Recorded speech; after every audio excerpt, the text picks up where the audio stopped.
for humanity. Hi, welcome to the Foreign Policy Review, and I am Dustin Pickering, the host, and our co-host Carlo Parcelli.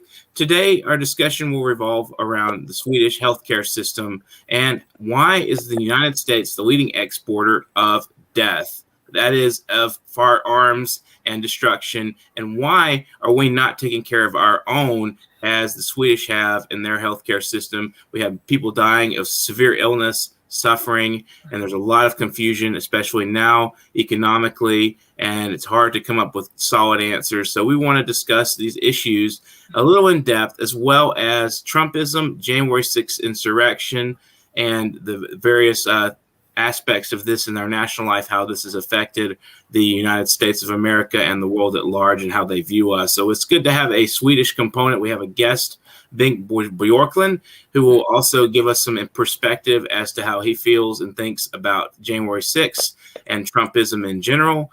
And so without further ado, I want to turn a little bit over here to Carlo, let him introduce Bengt so we know who. All right, a little bit about Bengt. Bengt O. Björklund is a poet, journalist, photographer, musician, writer, and artist. He was born in Stockholm in 1949. In 1968, he landed in prison in Istanbul, together with a bunch of international artists, poets, and musicians on drug charges. It was there he began his creative activity. Bengt has worked with music, radio, and much, much more. He has been working as a journalist and writes many books. Also, I might add that he was a character loosely portrayed in the movie Midnight Express. He was the character Eric. In his writing, he tries various styles and other styles to vary it. When it comes to poetry, one can say that there are two main streams, the autobiographical and the philosophical. Bengt has also performed with their text in various locations around the country. In 2018, Bengt was named Sweden Beat Poet Laureate and honored with a Lifetime Award by the National Beat Poetry Foundation Incorporated, based in Connecticut. And without further ado, Bengt. Yeah. Hi. Tell us a little bit about Sweden. Kick us off. Well, Sweden used to be a much better country than it is today, actually. It's still a lot, in many senses, a lot better than the States, I guess, but it used to be better. I mean, there's heavy right-wing forces trying to rip the society apart when it comes to social insurance and et cetera, et cetera. So, and by the way, when it comes to exporting arms, I don't think Sweden is so much behind. Sweden exports a lot of arms. Mm-hmm. Yeah, I noticed that Sweden is not a member of NATO, but takes part in most of NATO's military exercises. Anyway. Yeah, that's true. Also, what you're alluding to is about the when you say right wing, is you're basically alluding to the neoliberal project or privatization of healthcare, which is taking place all over Europe. Yeah, and it was like a fait accompli with the the Wall Street collapse of 2008, which brought on the austerity programs, which have now been used as a Trojan horse for eliminating all kinds of social programs. Would you say that's the case in Sweden? Yeah, more or less, yes. It's been going on for the past 20 years, I guess, with the liberals, or I don't think they're liberals. I mean, it's kind of anti-liberalism. The right wing, like we call the party moderate in Sweden, and which are all for making the rich people richer and the poor poorer, and making the gap between the rich and the poor widen.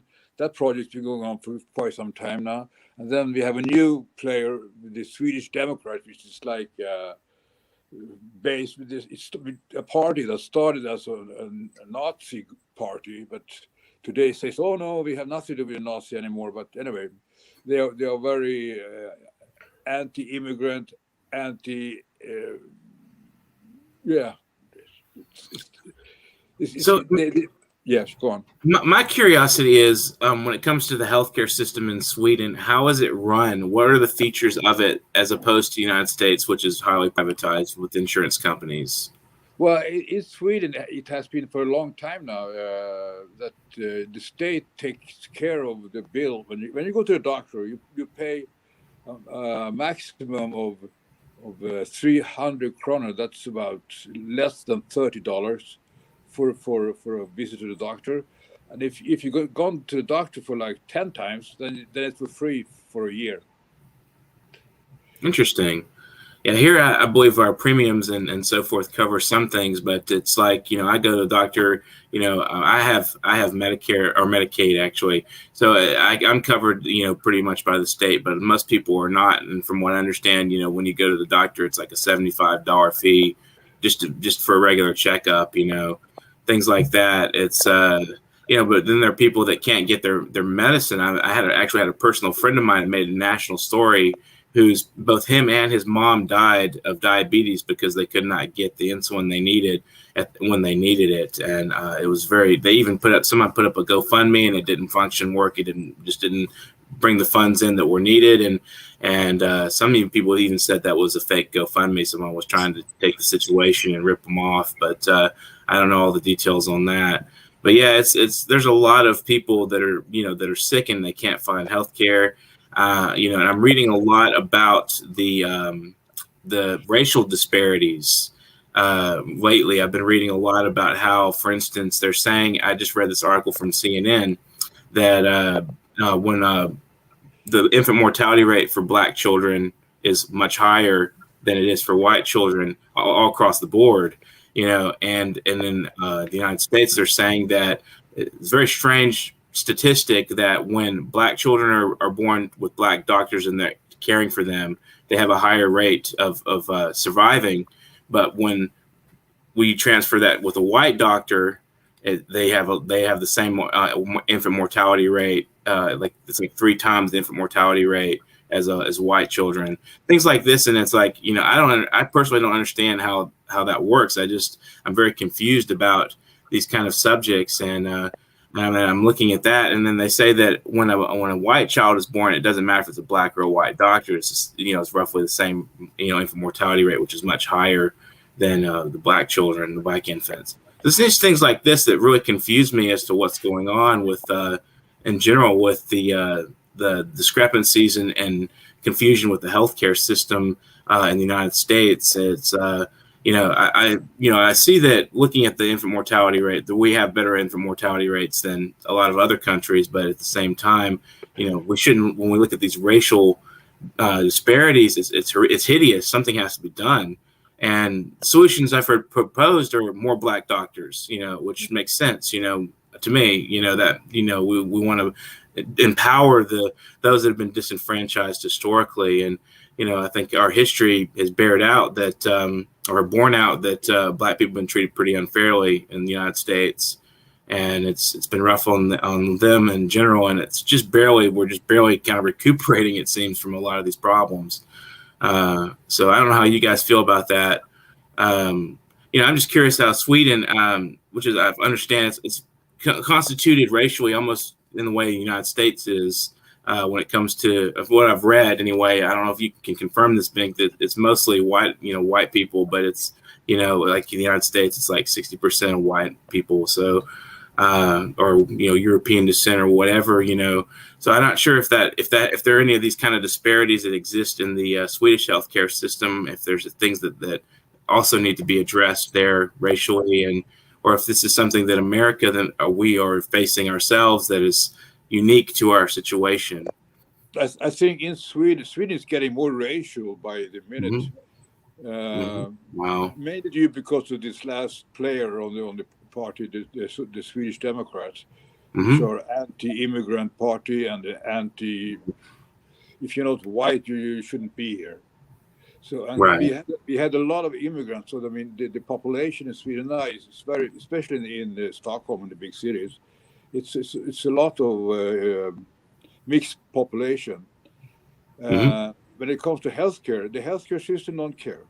Yeah. Because it's valid for everyone. And but there are forces at work that trying to break down this system. Right. Yeah. I think historically, I mean, there are contrasts. Obviously, virtually the entire racial set of problems in Sweden are tied to immigration.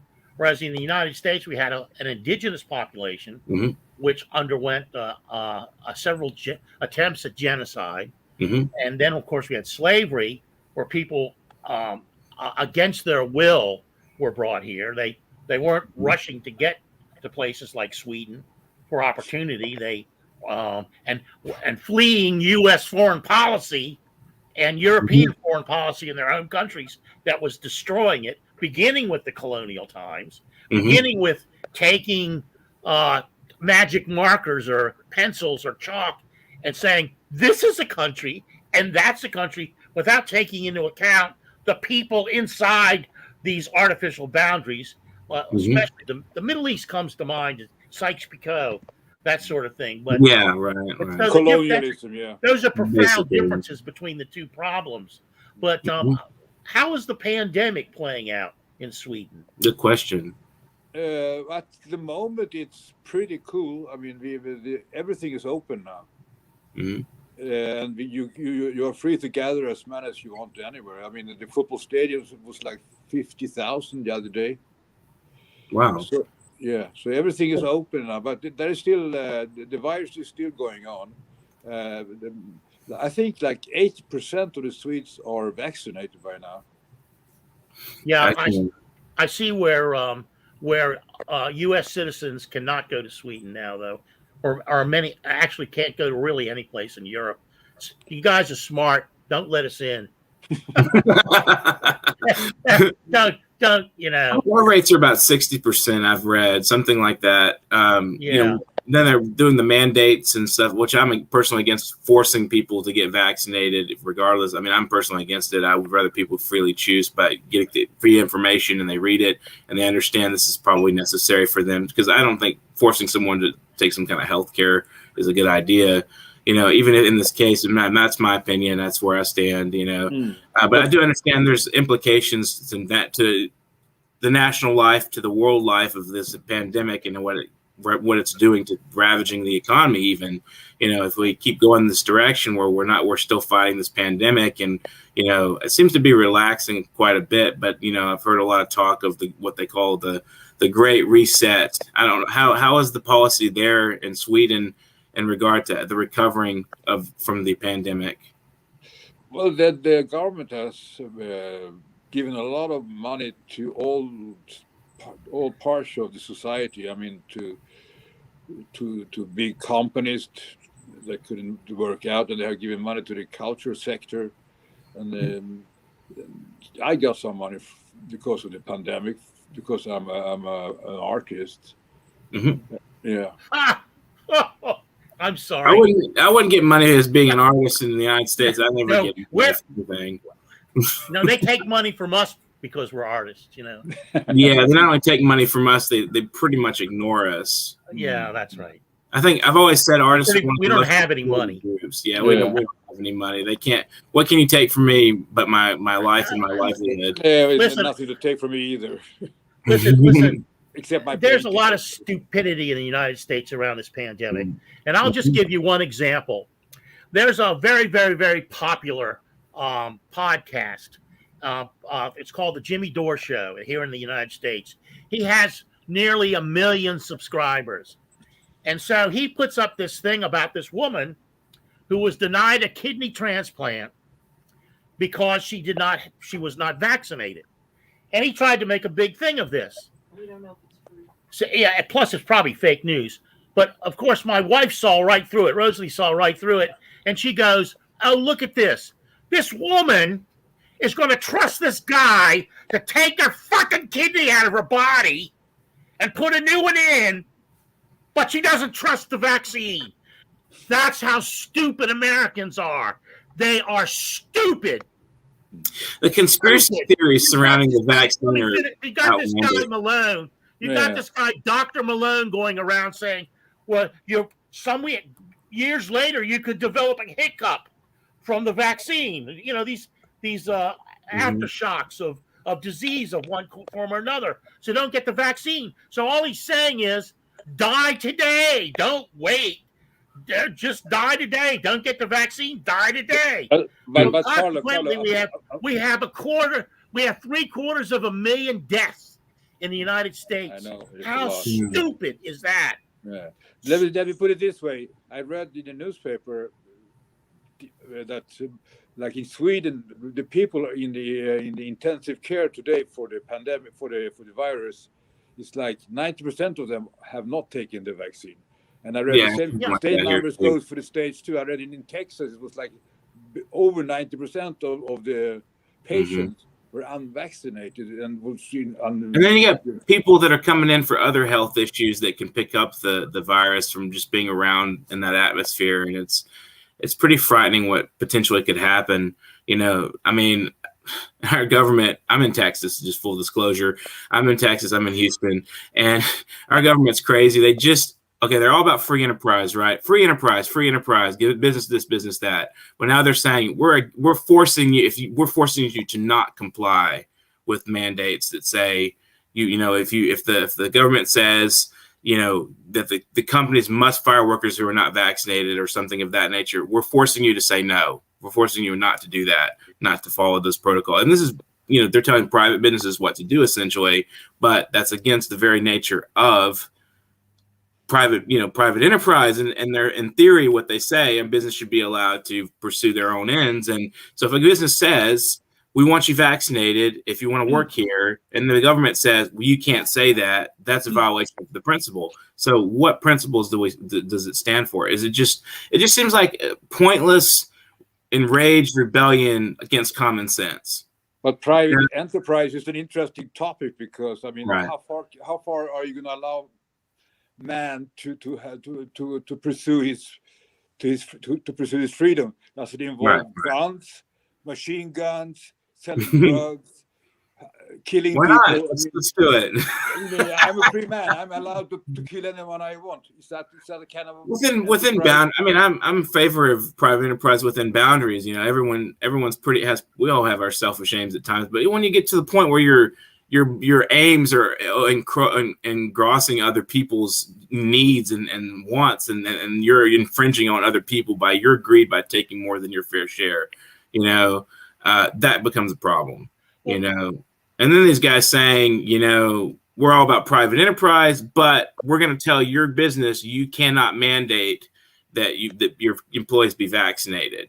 Well, that's always been hypocrisy. It is. That's just been one of the major hypocrisies in the culture.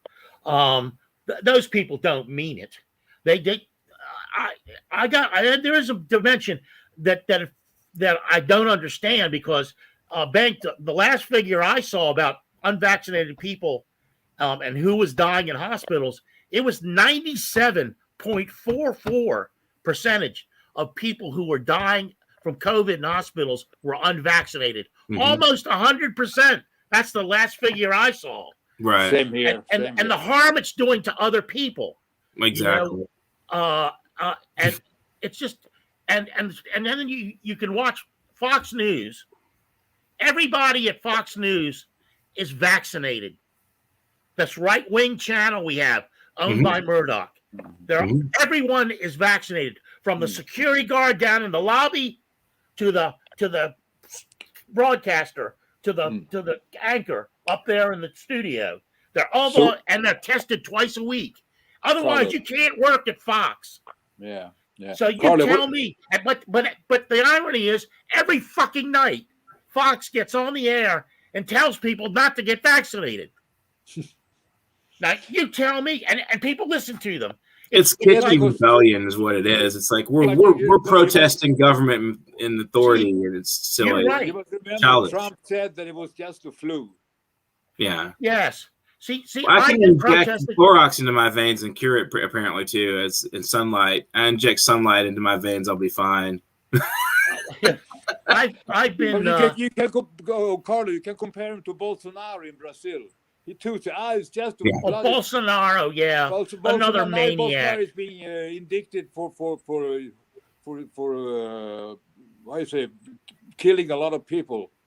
Yes. Yeah, well, he was much closer to Trump in that regard. I wrote an article for a Borderless journal some time ago that sort of made some loose comparisons between the two. It was part of the article about authoritarian politicians that related to COVID and their approach to, I mean, you've got government saying one thing and people in their needs doing one. A very irresponsible government. Yeah, the same in Russia, like Putin. I mean, we don't know how many people are dying in Russia, but I bet you there's a hell of a lot more that we know about. Yeah. Well, I don't know. Putin, I don't see Putin as being so bad. I mean, the United States issued agricultural sanctions against Russia. It was just like 10 or 12 years ago. And so what did Putin do? He made Russia, under U.S. sanctions, the #1 exporter of food in the world. Russia exports more food than the United States does now. So the guy has got, export is not the best thing for your people, but still things are better in Russia. And the other thing we have to take into account is Russiagate. And Russiagate was bullshit from the jump. So you want to talk about conspiracy theories, you want to talk about QAnon, well, we have to go way back to the very beginnings of U.S. intelligence and all the phony stories they passed around. Wasn't one of Hillary's lawyers recently pled guilty before the FBI that he knew that it was the whole thing was a lie and that he had lied to the FBI? I can't remember his name, but it was a very important story that most of the media ignored, never reported on. It was mostly the right-wing media, of course, that covered the story.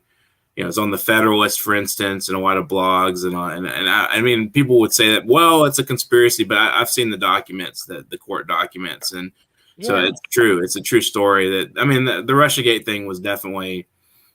It was definitely a way of bullshit. It was all bullshit. But the thing is, when you have James Clapper and you have Brennan going before Congress and lying about the NSA, this is after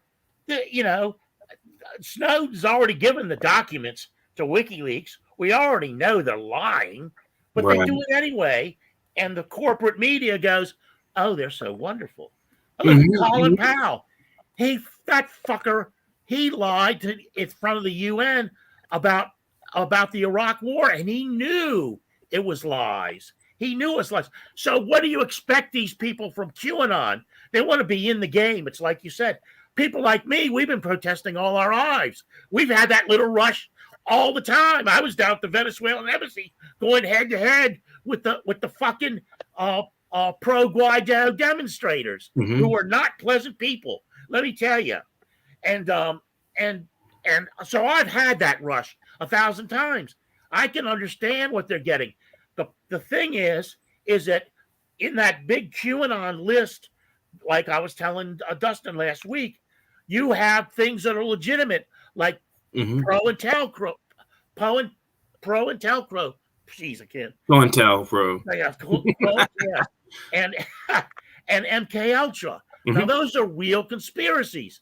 So I suspect that QAnon is also a CIA, NSA, FBI PSYOPs program. I think it started by the alien lizards.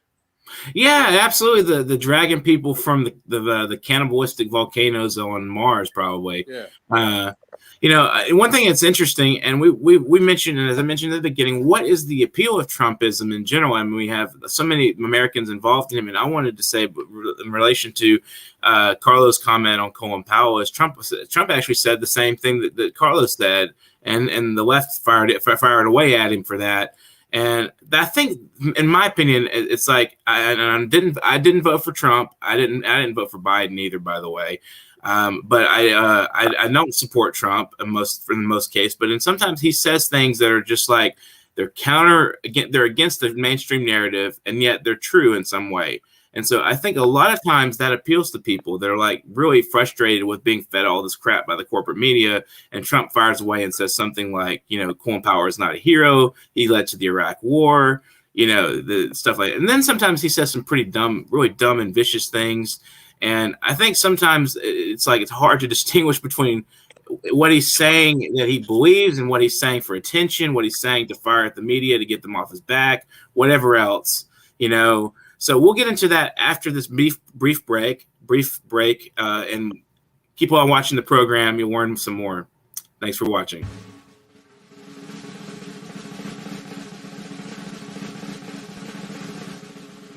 Together, we will make America great again. This was the largest audience to ever witness an inauguration, period. Sean Spicer, our press secretary, gave alternative facts. The 5-year ban that I've been talking about a lot, it's not a Muslim ban. They're now putting it into effect. We have confirmed that FBI Director James Comey has been fired because of the Russia investigation. He's a showboat. He's a grandstander. Appointment of a special counsel. Mueller will have leeway to run the investigation as he sees fit. And President Trump goes abroad. So I'm going to be very brief. Thank you.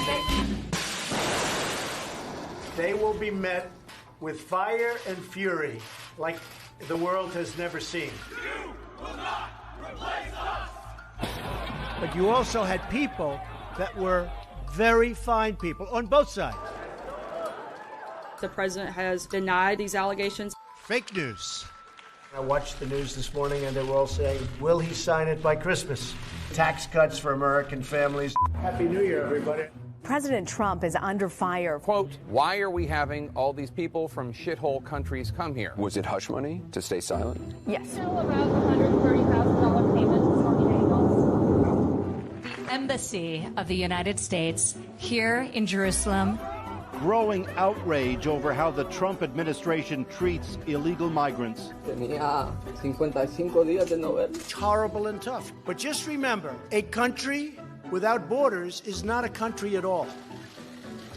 And then they go after us for a Russian hoax. It's a witch hunt hoax. The witch hunt. It's a total witch hunt. You have these phony witch hunts. I am here because I believe it is my civic duty. This confirmation process has become a national disgrace. Something about when I put this hat on, it made me feel like Superman. To negotiate with you about how we can keep the government open.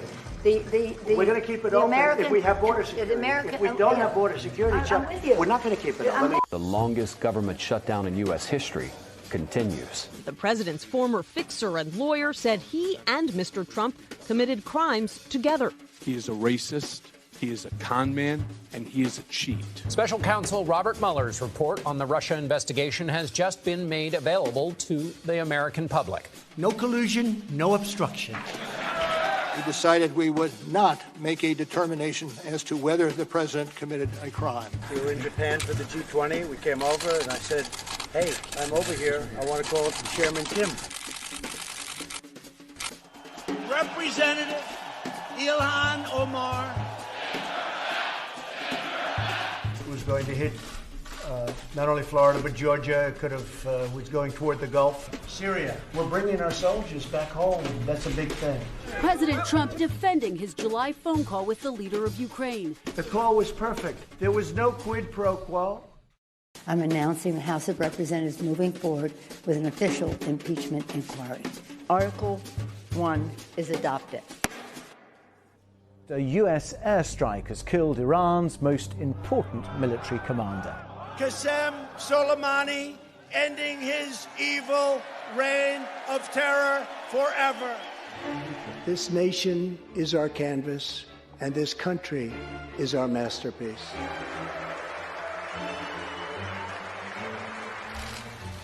Impeachment trial of Donald John Trump, President of the United States. Guilty. Not guilty. Not guilty. Guilty. This is what the end result is. The outbreak of a mystery virus in China. We have it totally under control. ER doctors saying we are on the verge of a medical disaster.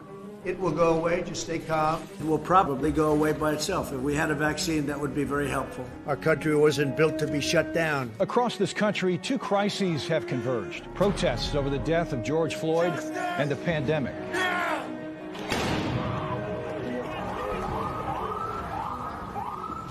The rise and spread of the QAnon conspiracy. I understand they like me very much.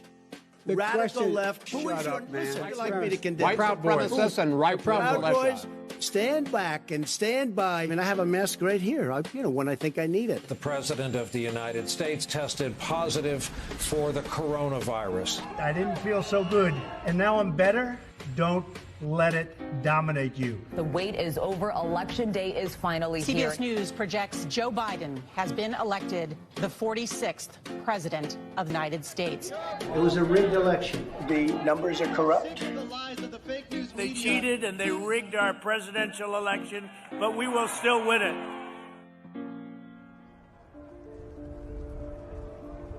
Let's walk down Pennsylvania Avenue.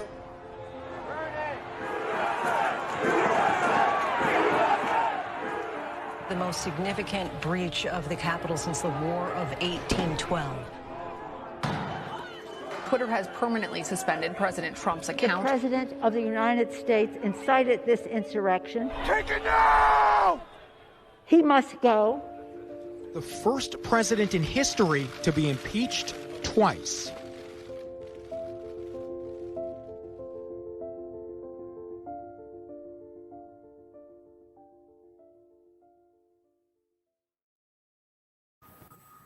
Hope you guys enjoyed that exciting documentary from the New York Times, 4 years of the Trump presidency in 6 minutes. So let's get back into this discussion. So what do you guys think of this this tumultuous 4 years that we faced in America? And how does the world relate to this? I mean, how does the world feel about what America faced? I mean, I remember when 9/11 happened, there was a lot of sympathy. Does the world so much sympathize with us under Trump and the race riots going on that were happening there in that period, as well as just, the pandemic, how we dealt with that? I mean, what can we say about how Trumpism, as we've been calling it, has generally affected the world's outlook of the United States? Go ahead, Bengt. What does Sweden think? First, right. I think Trump is scary. I mean, he's ruthless, and he's just, to me, I mean, he's from the textbook or textbook of psychopath. He fits right in there. I mean, I wouldn't trust him. I wouldn't like to be with him. And he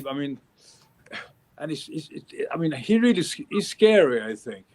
And I mean, and when it comes to his connection with Russia, etc., I mean, he's a lapdog when it comes to Russia. But I mean, I think it's terrible. I mean, but on the other hand, there will be no Trumpism if there were no followers, and that's the problem. The problem is not Trump. The problem is the followers. That's my view of the whole thing. I mean, you talk to your fellow Swedes about the Trumpism, and what are some of the other opinions of people you talk with about how they view the United States after Trump and before Trump even, like, is there any change in the outlook that people have of the United States? Yeah, there is, because, I mean, Trump is kind of wants to be some sort of a totalitarian leader and breaking up the whole system. And I mean, democracy in the States is frail as it is, but he wants to abolish it altogether. I mean, that's the whole point. I mean, refusing to accept the vote, etc., etc. Right. And this, the view we have, most people have, it's disgusting, actually. Right. So there seems to be something going on all across the world in different places. This kind of anti-democratic sentiment and leadership that's, as you said, use the word totalitarian. There's a lot of questioning of liberal democracy and whether it's still valid even in today's world. I mean, there's a lot of that. One of the thinkers that I find interesting, I don't necessarily agree with him, and he was under Putin. He's a Russian, Alexander Dugin. I've talked with people about him quite a bit, and he's fascinating because he has what's called the fourth political theory, which is, he says, in the 20th century, you had communism and you had fascism and you had liberal democracy, and all these three kind of came at head. And communism and liberal democracy defeated fascism, and then liberal democracy defeated communism. And he's saying in the future, all three will have to come kind of pull together in different aspects to form the fourth political theory. And so that's one of the big doubts of liberal democracy is it sustainable anymore, considering the conditions of globalism and something of that and those things. So what do you think, Carlo? Well, it all has to do with resources. Once again, I have to defend Russia. Mm-hmm. I mean, under Trump, the sanctions against Russia were increased tenfold. Mm-hmm. And that was because Trump had Pompeo and Bolton there Mm-hmm. for a while. And both of them are arch villains Mm-hmm. as far as the human race is concerned. And so they told Trump, look, you've got to increase the sanctions on Russia, and he did. Mm-hmm. So how that plays into Putin's hands, Jesus, I don't know. Then you can take the other side of the coin, Mm-hmm. and with Trump, and you have Bannon. So Trump just basically he listens to what these other people say, and then he acts off of them because he doesn't know anything. The guy's an idiot. I mean, he's the textbook fool, is what he is, and that's what was one of the things that was so appealing about so many American people. There is a strain in America. Trump now Bengt may not believe this, but people, Americans, pride themselves on being stupid, on being ignorant. Oh, I ain't read no book. I'm not going to read no book. I don't need no book learning. There's it goes back to the beginning of this godforsaken enterprise called the United States. Alexis de Tocqueville said, I've never met a population with less independence of thought than Americans. That's 1823. And going back to what you're saying, Carlo, as the video showed there, we had representing the United States in support of Trump, we had the rapper Kanye West in that video. And if you listen to what Kanye West has said, he's literally said things that are astoundingly stupid. And he's in his defense, he may be mentally ill and having a lot of trouble dealing with his loss of his mother. But he said things like, I don't need a book. Things like, I've never read a book in my life, and I don't need one. This stuff, it kind of goes along with the sentiment you're talking about. Yeah, it's part of the popular consciousness. Even when I was a kid, it's like people were willing to read somewhat. I mean, there was not so much of this hype and glitter culture of Hollywood and the fashion industry, and I didn't feel it was a problem. But it's more now. I've seen it exaggerated now. It's getting to the point where you've got Instagram poetry, and people think they're cultured for reading Rupi Kaur. I mean, I'm sorry, that's not poetry to me. It's there. I've read a lot of other stuff, and I know that's just that's kitsch. That's not poetry. It just doesn't appeal to me, and I'm just things like that. And you have the Kardashians boosting that industry. The Kardashians, and these are people that are like, one of the Kardashians came out and was like on a talk show and said she was writing a sci-fi dystopian novel, and then the host looked at her and said, "You know what a dystopian is? No, you know the word dystopian?" And that it was like she used a big word, and the people were, like, why are you using that word? I mean, dystopian. That's not a big word to me. It's just and there's the other side of the coin. Most of the countries on this planet today are dystopian. We're getting that. We're getting that. I mean, I was raised on dystopian literature in high school. They taught us, we had to read Atlas Shrugged, 1984, all the classic dystopian stuff. And now that's where we're at. That's where we've gone to. The world is actually now in the throes of 1984. Yeah, or Animal Farm. Yeah, well, we've always been Animal Farm, if you ask me. Yeah, it's the pig is running the business. Yeah, absolutely. So what's the general tenor in Sweden about there's a difference between Biden and Trump as far as the people feeling calmer about having Biden. Well, the general consensus is that Biden is a Democrat, while Trump is a fascist. Mm-hmm. Yeah, see, I don't think I don't think those are really the demarcation lines. Trump is somebody that can easily be manipulated. I think that's been proven, and I don't think he's ready for the human race, much less a high office.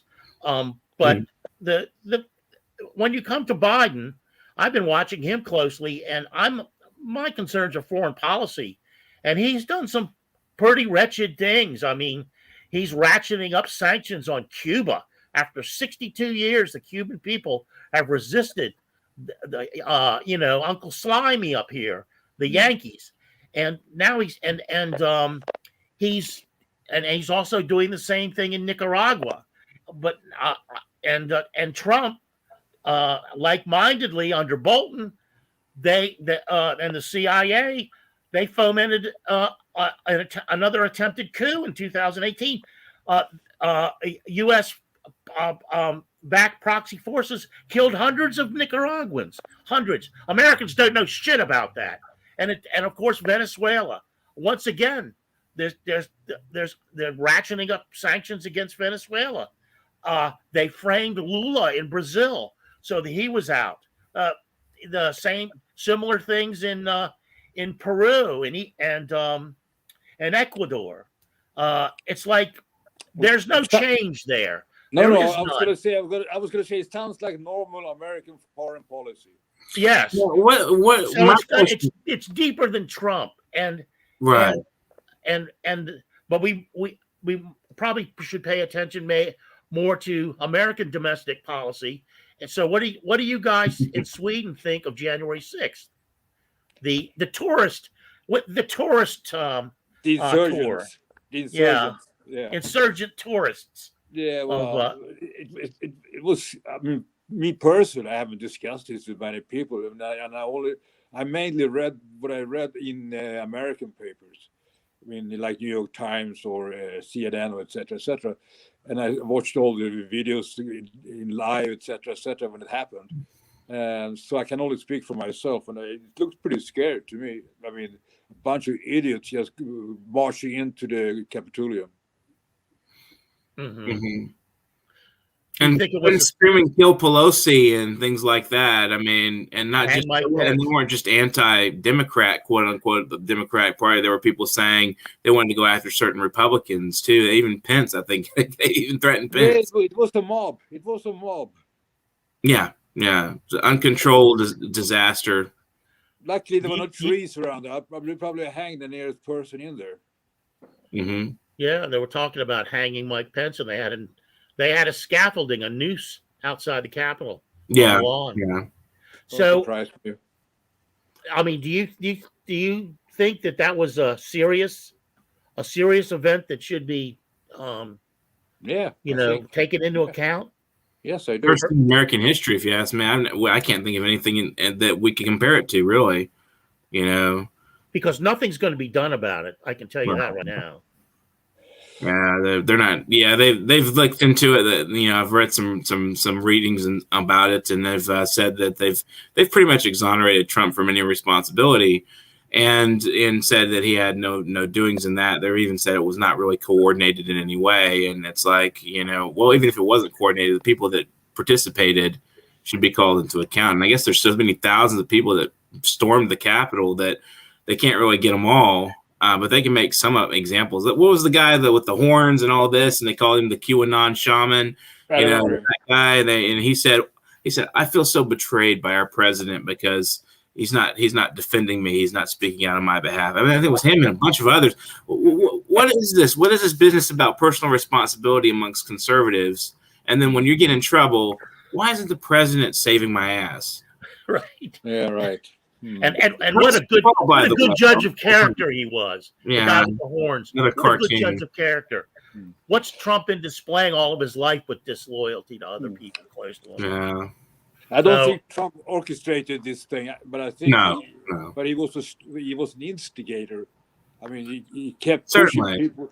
He brought the energies to the intensity they were. He definitely helped with that. I don't think he sat down and mapped it out and said to everybody, this is what everybody's going to do. I remember reading of a particular character that was far right who helped coordinate a lot of that, a lot of those events. And they actually actively lied to authorities to say that this was going to be a small gathering and all this. And, and then we see what happens from there. And I can't remember Carlo sent me the article, I believe, and about the one, and he's the one that, and they won't even bring him to in questioning. They won't subpoena this guy. Like, why? What's right? Why? He was he was an FBI informant. Right. That's another dimension to all of this, because Lenny Bruce has a funny routine when he was on drugs, when he was a heroin addict. He said it got to the point where there were no more heroin addicts, that everybody was on methadone or something. So the law enforcement would keep bumping into each other when they went to make these drug busts. And the guy would go, "Oh, I'm FBI. Oh, well, I'm local police. Oh, I'm a state police, blah, blah, blah." So the only people selling drugs to each other was law enforcement. So sometimes you go to these rallies, and I used to tape with a big old industrial camera. I used to tape demonstrations for Central American groups, basically CISPAS, the Committee in Solidarity with the People of El Salvador, and also groups for Nicaraguan groups, the human rights groups, and some Honduran groups, and Guatemalan. But anyway, one of my favorite things was to go up to the people who also had cameras, who were with the FBI or the NSA or the CIA or the ONI or local police or whoever they were. There were dozens of them, all with cameras. And I used to go up and shoot them. They don't like that. Immigration. Woo, woo. I was walking down to a demonstration at the Salvadoran embassy, and I walked by this car, and I saw two guys sitting in it in suits. I started to tape them. They got out, and they drew their guns on me. Ouch. They said, "Come here." I said, "No, I'm busy," and kept going. But that shook me up a little bit. They go right in there, right for the holster. So I'm telling you, when you see these demonstrations like that, maybe those people are even more, that storm the Capitol, are even more idiots than you know. And they fell for some kind of FBI sting. That's what they do to there has not been one genuine terrorist in this country from perspective of the Muslim world. Every one of those arrests have been FBI stings. Every one. I think there might be one exception. Every one, these people that they're arresting and throwing in jail for the rest of their lives, they had no idea that they were going to wake up one day and be made a terrorist. But the FBI goes in and makes them terrorists. So you have this whole new dimension. When you talk about the deep state, I have to say, before I got thrown off by Breitbart, every time I mentioned deep state, they laughed. But I would point out to them that deep state was coined by Peter Dale Scott in 1973. Peter Dale Scott being a scholar and Kennedy assassination expert that taught history at Berkeley for decades, that I've corresponded with. So they were surprised to hear that. It's the other thing that they're surprised to hear. They're surprised to hear that the military believes in global warming. Every time I threw that out to them, they would ridicule me. Then I would go to the Military Times, no less, the military's main newspaper, and pull up 20 articles on how the military was dealing with climate change. Right. Because they feel it's a national security issue. So absolutely. You get these assholes at the Capitol, they're victims. I hate to say it, I don't want to let them off the hook, because being an asshole, that the personal responsibility comes in. Don't be an asshole. They were assholes. The guy with the horns, Carlo. My question in jail. But I'm sorry, I'm going on. Well, no, that's quite all right. I'm just questioning, like, what is? I mean, if let's just assume. I mean, I don't know exactly how we could prove the full picture that the FBI or anything in the government was responsible for January 6th. But let's assume it's true that they helped coordinate or they pushed this. What is their motive? What are they trying to accomplish there? It's psyops. Mm-hmm. They're trying to get a kind of grasp on how far they can go. Mm-hmm. If you read Edward Bernays' Propaganda, 1928, he pretty much lays all this out. Mm-hmm. And of course, who picked up on that early on? The Nazis. Yeah. It wasn't Nazism ideologically, in that sense, had its origins in the United States. I was going to say that I read about how the Gallup poll is used to measure, when they use it to measure public opinion. And a lot of times they're just measuring what people will put up with in these public. I read that that was originally created for that purpose. The Gallup poll is meant to measure public opinion, to see what the government could do and get away with, and how far they could push, their policies. So I mean, there's definitely a lot of these ways that the government and the inside the government, the various structures and the factions going on within it are, just seeing what they can get away with. But my question, what is the end game? I mean, what are they trying to do? I mean, are they trying to undermine our institutions? Are they trying just to see what they can do? Are they just in love with power and enjoy messing with people's minds? It's always been curious, because from my personal perspective, when I would not be able to understand what we call psychopaths, sociopaths, those kinds of people. I mean, all I know is a lack of empathy. I mean, I can kind of understand that's probably biological in nature, but how they think and what their mode of relating in the world is, I don't understand, and I can't understand. Well, I think they saw Trump as a threat.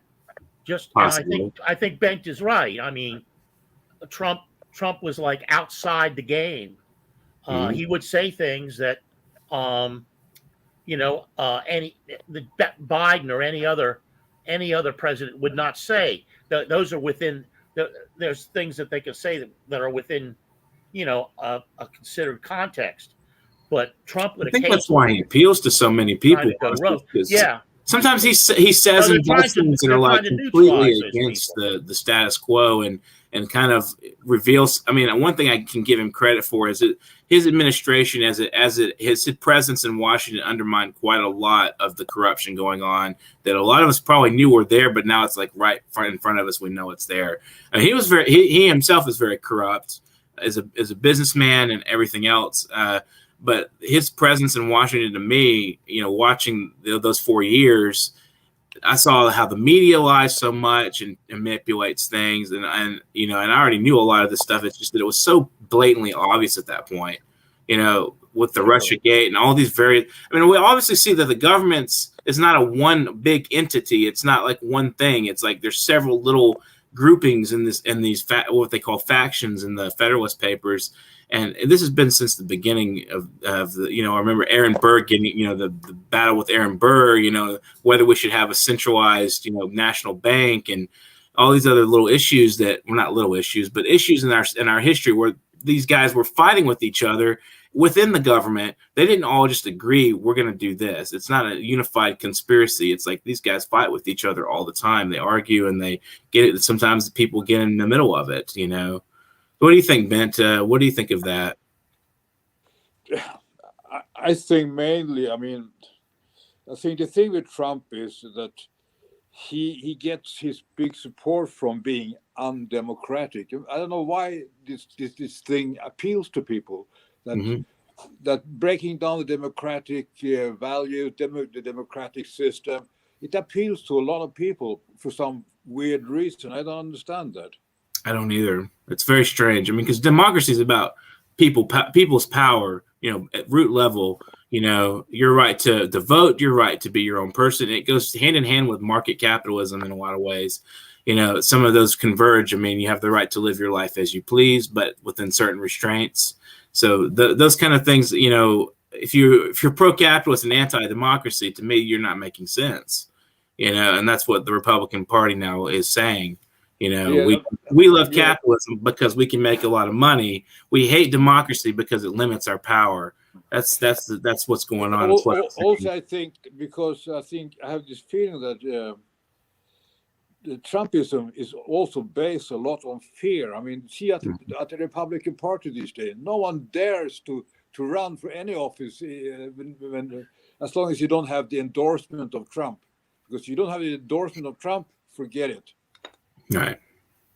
So I believe we're gonna see some footage of January 6th here momentarily. I believe we have our producers going to put this on in a minute. So while I'm talking here and while we're discussing this, we'll see some footage of the insurrection as it's being called. And but to further, talk about this issue and why so many people are, I guess you could say, infatuated with the power of Trump and his ideologies, and why this is coming around the world. I mean, there's leaders all over the world. We've talked about in Brazil and the far right and further right, not even necessarily all the way to the far right, but things are shifting in some countries a little further right.